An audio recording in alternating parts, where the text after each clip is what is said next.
Hello, welcome back. In this video, we're going to be looking at the following series. We start at 7, we go to infinity of 4 over n squared minus 2n minus 3. Is it convergent or divergent?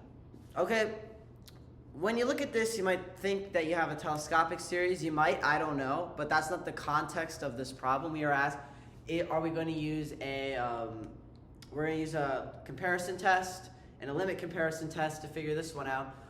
That I just know that because I did the problem, ha ha ha. But notice for this, you might be able to do a telescopic series by factoring into irreducible factors, splitting up. You might get something, I don't know. You might get something minus something. That would help. But here, that's not what we're really focused on. What we're focused on is, okay, is it going to be convergent or divergent using some of the testing methods that we've learned? So first, the first thing that you need to do, I cannot stress this enough, the first thing you do with a series is do a divergence test, because it is so easy. Sometimes it's not easy, but most times it's pretty easy and you can do it within a minute. I can do this in my head. I'm going to say, what is the limit as n approaches infinity for 4 over n squared minus 2n minus 3? Now, if I get a value, not 0, a value, what this says is that this is going to be divergent.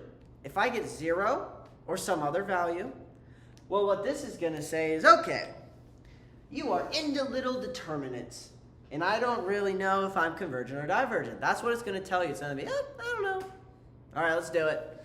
What is the limit of this? It's 4 over infinity, which is just 0. Sad face. This series looks at you and says, damn it, Bobby. You aren't going to be determined. You're not going to bring me down easy. You're going to have to work for this problem. I'm like, okay, fine. Okay, fine. If you want to play it that way. Well, I'm going to have to compare this to something, right? I could do an integral test. Okay, you could. But that integral is nasty. I don't want to do that. That's a partial fraction integral. I don't want to do that. Okay, so I'm just going to simply do an easier comparison. Now, which one is going to be greater?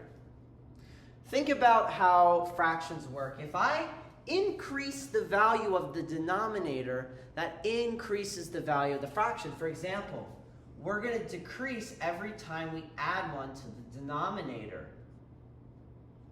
Notice here, we have a constant value, n squared. That's going to be constant for whatever n we plug in. But we're subtracting stuff from that. What that's going to do is that's going to bring us back and make our fraction more positive.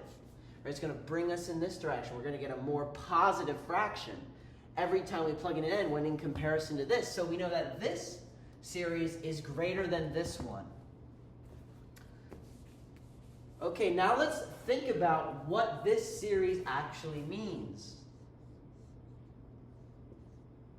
What can you tell me about this series? Do you know? Give you a second. Well, you'd say that this is a p-series. More specifically, you'd say this is a p-series with a power greater than 1. Not equal to, greater than 1. Because this power, n to the x, and this will be over a, because this power is greater than 1, we know that this is a convergent p-series. Okay, what does this really tell us? Well, let's think about it. Let's draw a nice little graph. Let's make this the green function. Well, this and this are a little different. We know that this is going to converge, all right, but it's less than, so it's going to converge somewhere to some value. But this one's greater. You should notice a problem here.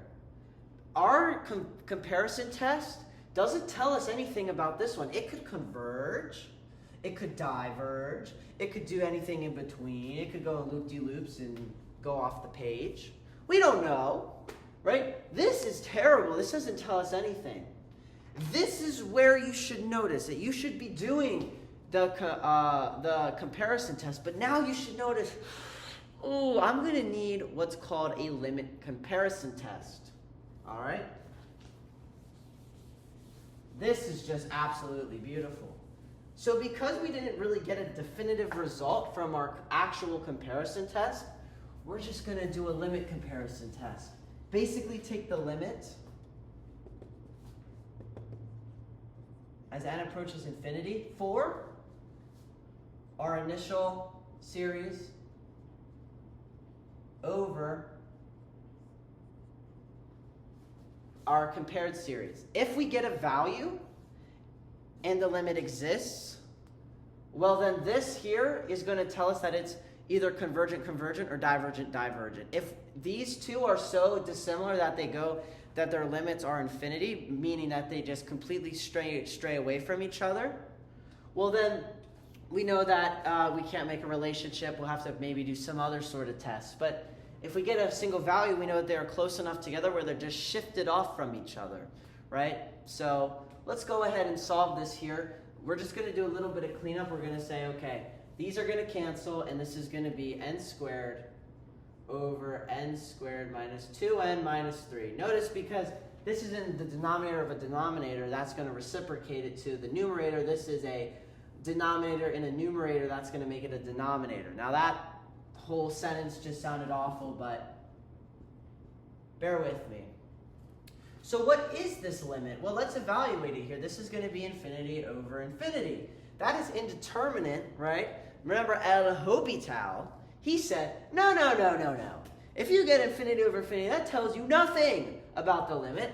Take El Hopital's rule, take the derivative of the top and the bottom respectively, and that might give you a value. Well, this is going to be 2n over 2n minus 2. Infinity over infinity again, take El Hopital's one more time. We're going to see this is 2 over 2, which is 1. So the limit for this approaches a value of 1. What does that really say now? Well, that says these limits don't diverge from each other, go off in opposite directions. They don't grow away from each other. They're going to converge together. What does that tell you about this series? Well, we said this is convergent.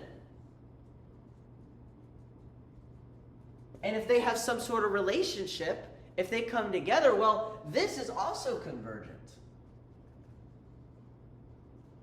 All right, so how would you write your answer? You would start with because 4 over n squared minus 2n minus 3. Now, you'd probably want to put the sigma notation to say, okay, this is a series. But if you have the context here, maybe it's not so important.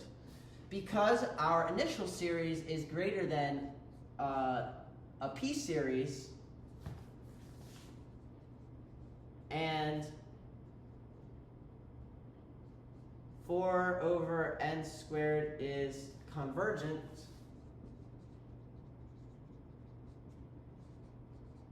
and our limit as n approaches infinity for 4 over n squared minus 2n minus 3 all over 4 over n squared exists.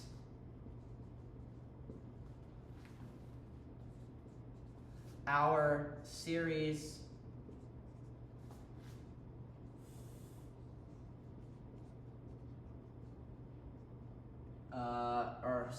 here